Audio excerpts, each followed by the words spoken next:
Join me as I venture through space to some really neat locations, meet some interesting characters, and progress through the intriguing main questline for Starfield. I will explain what is going on in this mission, all that money can buy, and along the way I will explain the lore behind some of the characters and locations, and what have you. Sit back, relax, and enjoy.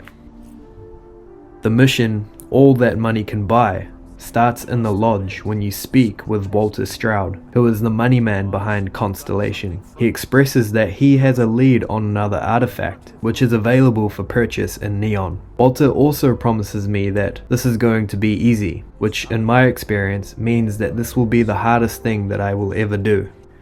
Since this is my first playthrough of Starfield, I am excited to go to Neon, as I have only heard of it, and I am keen to experience this for the first time. That settles it then. We just need to make a few stops when we get to the city, and then the drinks will be on me. It'll be easy, I promise. I'll ride passenger on your ship until we get to Neon. It was really cool setting my course and jumping to the Volii system. Upon arrival, a representative from the Freestar Collective greets me by doing some preliminary scans on my ship, and simply says, "Enjoy Neon." That's all we need. Enjoy Neon. The pleasure of Neon is that it used to be a fishing platform constructed on Volii Alpha by Xenofresh Fisheries. The corporation discovered that the planet's native chasm bass produced a substance with psychotropic effects and decided to switch the entire operation to creating the drug Aurora and selling it on the platform. This put Neon on the map, and in 2187 the fishing platform revamped itself into a full-fledged colony dedicated to tourism and commerce. When the Volii system joined the Freestar Collective in 2189, Neon alone retained the rights to produce and sell Aurora, while the drug was criminalized everywhere else in the systems. You may have noticed some huge panels above Neon that are being struck by lightning. This conduction grid stores the energy from the lightning for later use. I am met with Walter Stroud and he tells us we need to swing by the Stroud-Eklund offices. We need to stop by the Stroud-Eklund offices. There are certain authorization procedures when large funds are being transferred, even for something like this. It seems as though Aurora is a tightly controlled substance, because as I am entering the lift to Neon, I witness this. Slowly and turn around. Try to run and we open fire. So, what was the plan, Nesha? Smuggle the Aurora into Aquila City or New Atlantis? No, I just forgot I was carrying it, so honest mistake, right? Can't we just settle this right here? I can pay the usual. We don't make the rules. That's Administrator Bayou's job. Now, shut up and start walking. Move it. Let's go. Walter and I are met with Issa, Walter's wife. He would like to go through the motions of accessing funds. Since we are trying to buy an artifact which is most probably stolen, I am advised to tip the odds in our favor by bribing the guards at the meeting point and finding out some more information about the cellar. I have this all taken care of. Some investigation into the cellar. What's motivating them? Then, some preliminary casing of the Astral Lounge for security flaws. Give you the advantage if things go wrong. Bribe a few bouncers, alter the codes on the doors. Yes, exactly. To find out more about the cellar, I engage with James Newell at the store Newell's Goods. James gives me bitter businessman vibes. I end up paying an arm and a leg for the location of the cellar's lodging. Done talking. Not getting more from me about any of this. Had a freelancer trail the seller back to his place. Sleep crate 1. Onwards and downwards to the cellar's quarters, I encounter a locked door, and the lock-picking minigame that comes with it, which I will say is very enjoyable. As it turns out, I find some personal messages in the cellar's computer, which indicate that he has lost his job and in order to get revenge, he has stolen an artifact and needs to sell it quickly. Now that I have intel on the seller, I head over to the meeting area to try and get the guards on my side in case things don't go smoothly. Morgan, your new best friend on Neon. I end up bribing the guards and hacking the door of the meeting room so it closes whenever I want. Excellent. Let me just apply that discount we discussed, and done. We do hope your meeting goes to your satisfaction.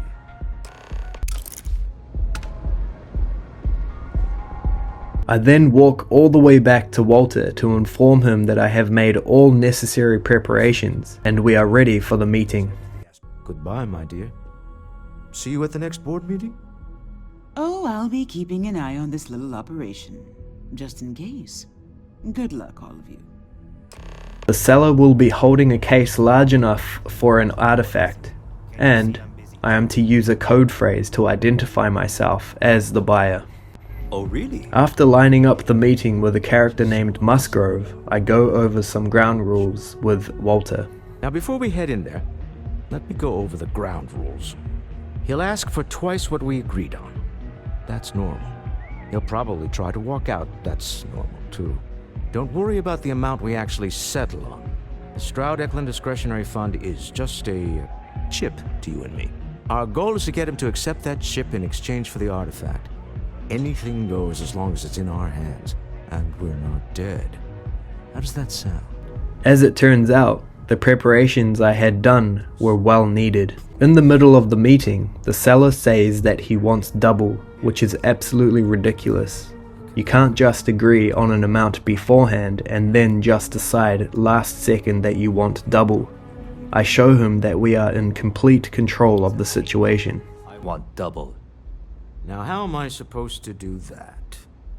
I don't know, but your security here seems to have some fancy gear. Why don't they chip in? Oh, really? And how do you know that? Who talked? Does it matter? We know you're in a fix, and we're still willing to buy. For the agreed-upon amount. I got people after me, okay? I can't just settle on what we agreed on. I need more so I can disappear. That's not our problem. We came here expecting one amount. Now you want another. You telling me Walter Stroud ain't got the cash? I'll walk out of this booth right now. What the? Security!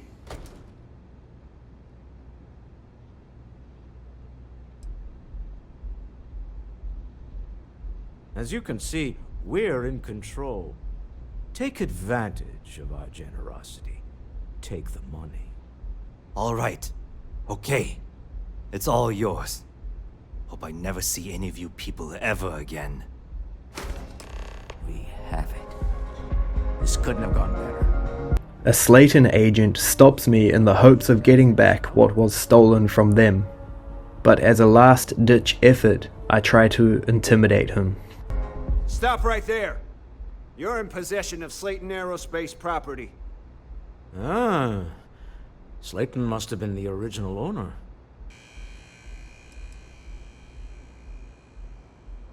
You don't scare me. Huh. All right. But Nicholas Slayton isn't a man you want after you. Good luck with that. Sending our men into the Astral Lounge. Slayton must be serious about getting the artifact back. We'd better get off the planet quickly. Since I have a feeling that Slayton is a very influential person, and I have a limited amount of time to escape Neon, I start booking it. But I run into Issa, and she doesn't have good news. Something's gone wrong, hasn't it? Slayton has put a bounty on your heads. He's greased a few palms. Your ship's been impounded at the spaceport. There goes our way out. Walter suggests we head to the Slayton office's lobby in the hopes of making an appointment. As we make way, Issa tells me she will make some calls and try to give us a hand during this exchange. I'll be making some calls. See if I can't lend a hand. I end up speaking to Riley. But if you were supposed to be here, you would know that already. I find her to be passive-aggressive and rude, so I start offering the same courtesy. I don't like your tone. That doesn't sound like something Slayton Aerospace would have the legal authority to do, does it? Ah, there does seem to be a hole in his schedule. I'm sure you do.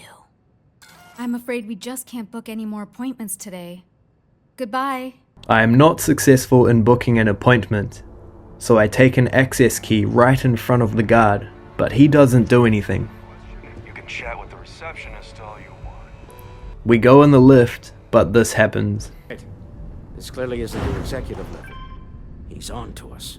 Walter, taking what's mine, then breaking into my office. A bold move, but one easily countered. Oh, we're trapped. Hello, Walter, dear, are you there? Issa? Took longer than I'd like, but I managed to pay off one of Slayton's security consultants. They've patched me in. All right, we've got her out. Once the door's open, just follow her instructions, okay? I'm aware of the irony of me continuing to say it'll be easy. But it'll be easy. Doors will open in 3, 2, 1. Slayton's... I start to follow Issa's instructions. Okay. You'll want to use the vent system to slip around unnoticed. There's a cupboard just to the right of the elevator you came in on.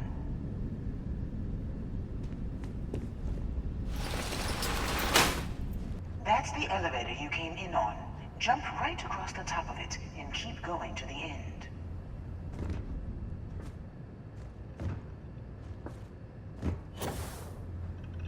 Drop down and follow the conduit all the way to the end, past the fork. There's a vent above you. Just climb up. The room below you is clear. Drop down.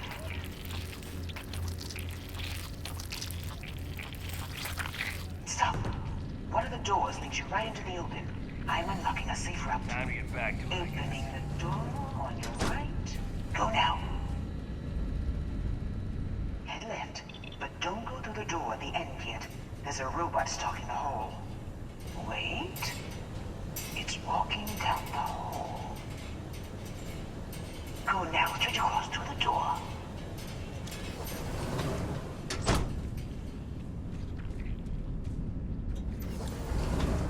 Keep going all the way to the end.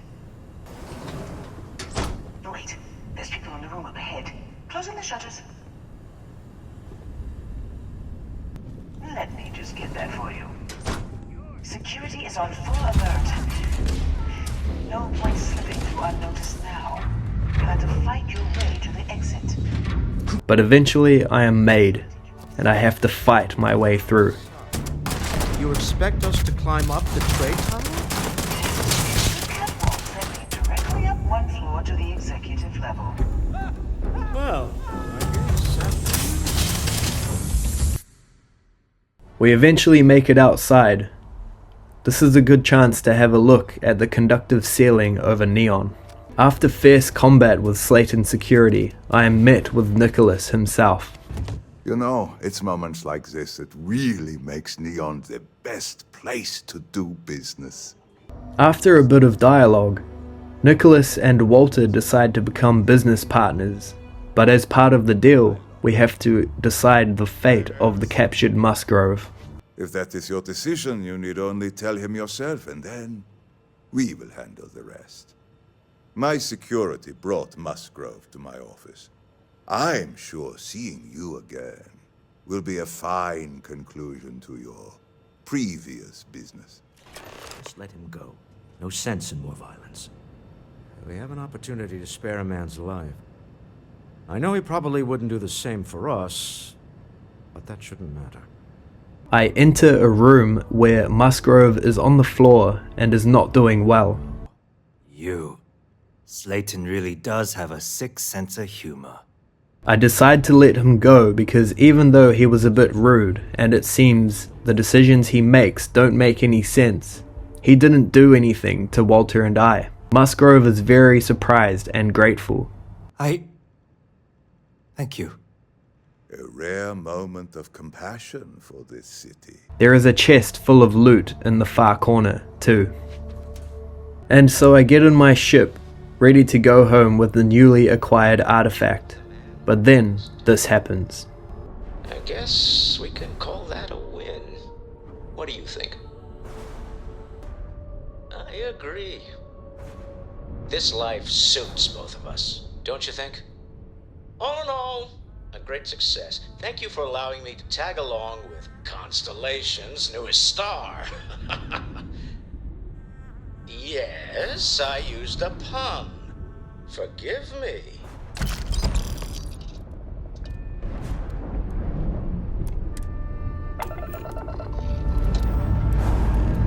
Time to leave this place behind.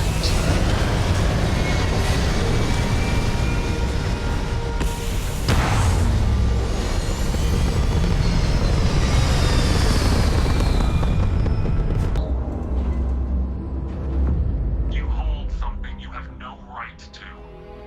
My people have killed for this. But I will offer you one chance to hand over the artifact and turn away from this path. That's not any type of ship I recognize.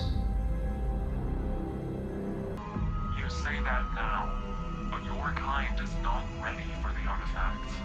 The Starborn know what you are capable of. Tell us, please. What are the artifacts? What are they for? Did you make them? What gives you more right to them than humanity? Answering your questions is exactly what we cannot allow. Abandon your thirst for knowledge or drown in it. We are growing impatient. Cease your attempts to stall for time. But you speak our language. We know everything about you. That is why your kind cannot have the artifact. The more you understand, the more damage you will do. How could just knowing what you are be dangerous?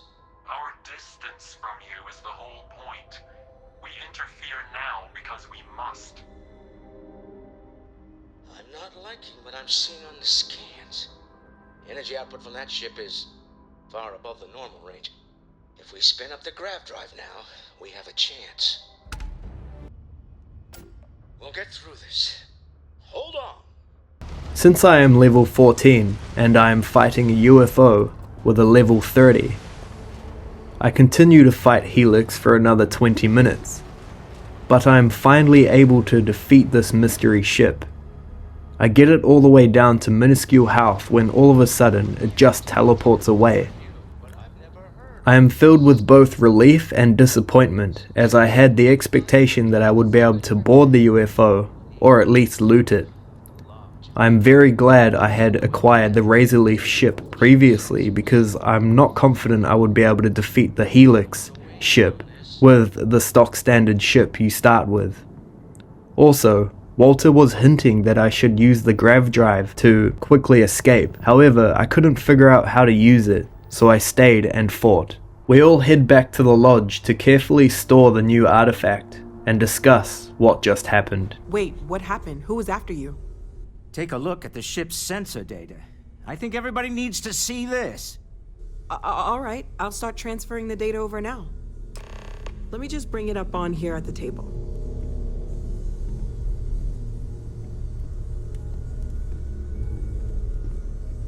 Is that a prototype?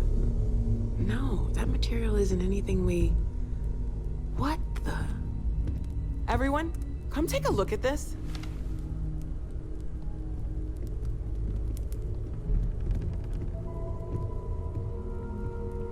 That's no faction vessel or Crimson Fleet. Secret military tech, maybe? No United Colonies Admiral approved that starship design. They call themselves the Starborn. Demanded we hand over the artifact. Like we were children, playing with their parents' things.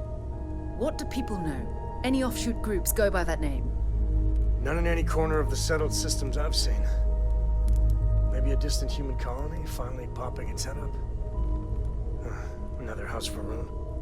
I very much doubt that. We ignoring the obvious here? A heretofore unknown group who just happens to know about the artifacts. I'm just gonna say it. Intelligent alien life, or extra-dimensional beings. The original creators from the furthest fringes of space.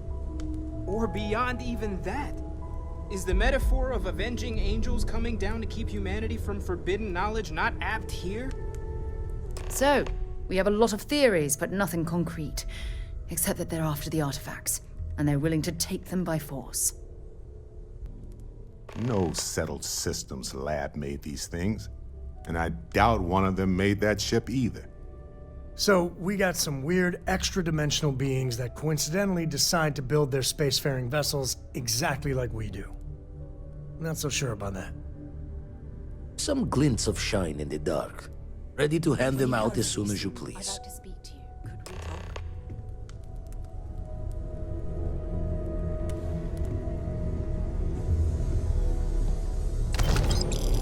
I'd like to talk to you. Thank you for watching my video, and if you enjoyed, please like and subscribe. Yes, you need me?